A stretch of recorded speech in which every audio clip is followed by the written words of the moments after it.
Are you on any dating apps? I'm currently on Facebook dating. Any other ones? I used to be on Plenty of Fish. Why'd you get off Plenty of Fish? Because I got banned. What does it take to get banned from Plenty of Fish? Because it's like the lowest tier dating in my mind. Maybe it's not. Sorry, Plenty of Fish people, but Well, there was this guy that was just like constantly messaging me, and he would send like paragraph long messages saying that like we were destined to be together, and I just love soliloquies. Yeah, like he just knew we were meant to be, and I wasn't taking the bait. Was he a foreign guy? No, he lived like in Hazard or something. And I guess just once I wasn't accepting his invitation, he started turning kind of crude in his messages. You mean sexual? Yeah. Okay. And so once he got to that point, I was just like, well, here's my Cash App.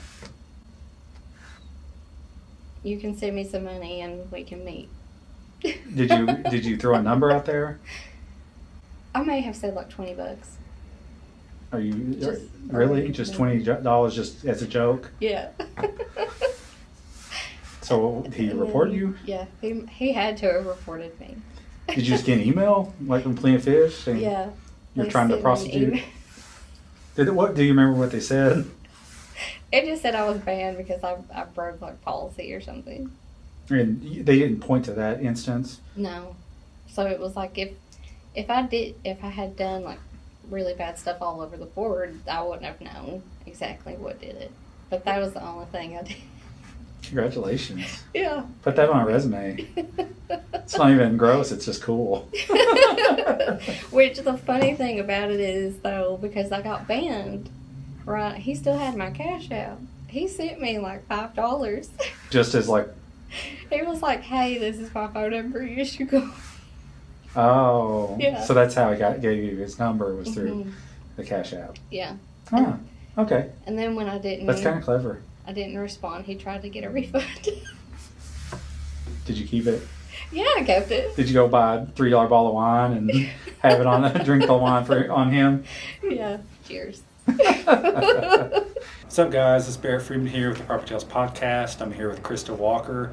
She is with the Department of Unclaimed Property, and she's also a social media influencer. And she lives in my area, and we are both fans of each other's work. I thought it'd be fun to meet and sit down and kind of compare notes and get... That's a crazy story. It's a small story, too. I love it. Did you ever try the Tinder app? No. Why not?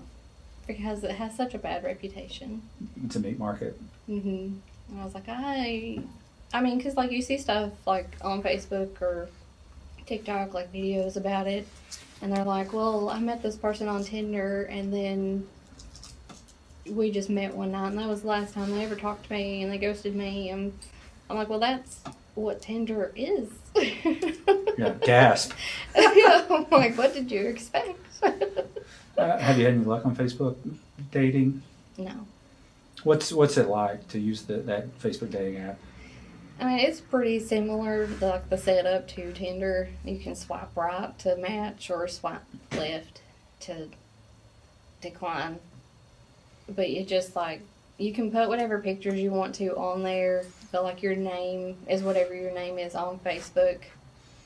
And then Well, that's good. There's a little security there.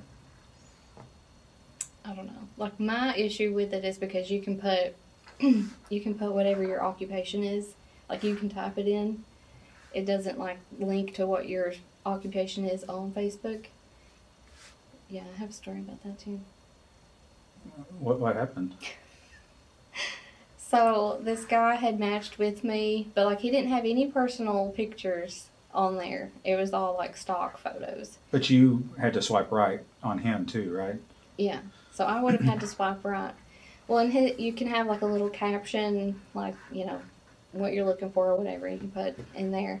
And like he put that, he was going through a divorce, and so he was just trying to see what was out there. but due to his profession, he didn't want to post his pictures. And he had in his occupation that he was an attorney. So I thought, well, if he's a big shot attorney in this area, I wouldn't want to put my picture out there either. And I was like, well, Just maybe, curious. yeah, like, okay, you piqued my curiosity. I'll just match and see who you are. Like, I want to find out who this guy is. At the very least. Yeah, and then, I don't know, he was just like, he turned into a creep after a while. Like, we were talking back and forth, and, like, he seemed nice at first, and it's like, well, I just got divorced. He's going through a divorce. Maybe we can just be friends to start. We can go, get something to eat or go get something to drink. And then it just turned into him wanting to come over. Like, well, my kids are here. You can't come over. Well, I have tinted windows. And then I just felt like maybe he's not going through a divorce.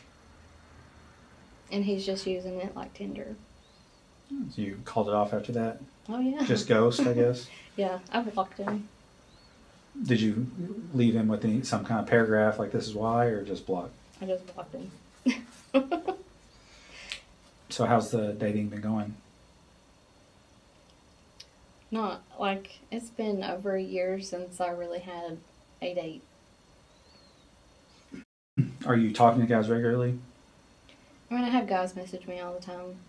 Like, I do have one that, like, I talk to regularly, but it's still, like, it's just hard with kids to really get out there. Is that a real guy? Is he real? Yeah, he's real. Okay, just make sure. Like, I've seen him in person, like, we've hung out and stuff, but... What's the barrier? Just your kids? Yeah. And your time, or that... Yeah, I mean, it's just because I work all the time, and then I have the kids all the time. So there's just no room. Yeah, I mean, it's tough. You've got big responsibilities. Yeah. Somebody's got to keep those kids alive and fed. Yeah. Unfortunately, it all falls on me. So what do you want right now, relationship-wise? I'm just really a companion, really. Because it's just all work and kids, and I don't have any adults. There's no adult conversation. Even this adult conversation we're having now is work. I mean, Yeah, but I have it's fun, but Yeah. it is, you're literally having to carve out time for your online job. Mm-hmm. It's a shame. There's a agent with my realty company that we were good friends before she started working as an agent for my company, and I don't manage her, so there's no tension there. I have a realty manager, but now that we're working together, all we talk about is work, and we're always just working. And before we used to have these vibrant, awesome conversations, and that's just a thing of the past. I talked to you yesterday on the phone because she's selling houses for me, and we were talking rapid fire business houses. And then I ended the conversation. I was like, I remember in the days when we would just like talk about culture, movies, fun stuff, not high stakes realty. So I definitely feel that. I mean, I've got a wife, but I'm working all the time too. She doesn't work. She's in school. And so school's like a 24-hour-a-week job. So not even full. So she's got a lot of downtime and she's frustrated. She's at home right now while I'm sitting here doing this podcast. But I'm just like, it must be nice. I was like, yeah, I mean, I like the social media creation. There's some satisfaction. It does fulfill a creative itch that I have. Yeah. So there's benefits to that. But also I'd love to just sit at home and watch stuff and relax and turn my brain off. It's just hard. And the older we get, I call it work creep. The older you get, it seems like the more responsibilities add on in a small amount, and then all of a sudden you realize you're just working all the time. Yeah, I can definitely relate to that. Because just like I told you this weekend, I had to work overtime. So I was working pretty much all weekend, off and on. I could just get on there and work a couple hours and then sign off, but I was having to get that work done this weekend. Is there any advice you have for women in their 30s in Kentucky with kids? or is it all just all work, no play? Yeah, it's pretty much like unless you have someone that you can rely on to babysit and they're not going to complain or cost you a lot of money, I mean, then I would say yes, take those days at least, you know, a couple times a month, because it's a lot not ever getting a break. I mean, like, for me, this is a break. Besides looking for a companion, are you generally happy? No. Okay. So we'll end this podcast here, and we'll talk about that on the next podcast. Okay. Sound good? Yeah. So thank you so much for being on the podcast with me today. Did you enjoy it? Yeah, did. Okay. Was it easier or harder than you thought it'd be? A lot easier. I told you. You'd settle in nicely.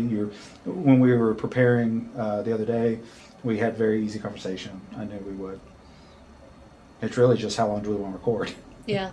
So, all right, guys. Thanks for joining me on the PropertyTales podcast, and we'll see you next time. Great job. Thanks.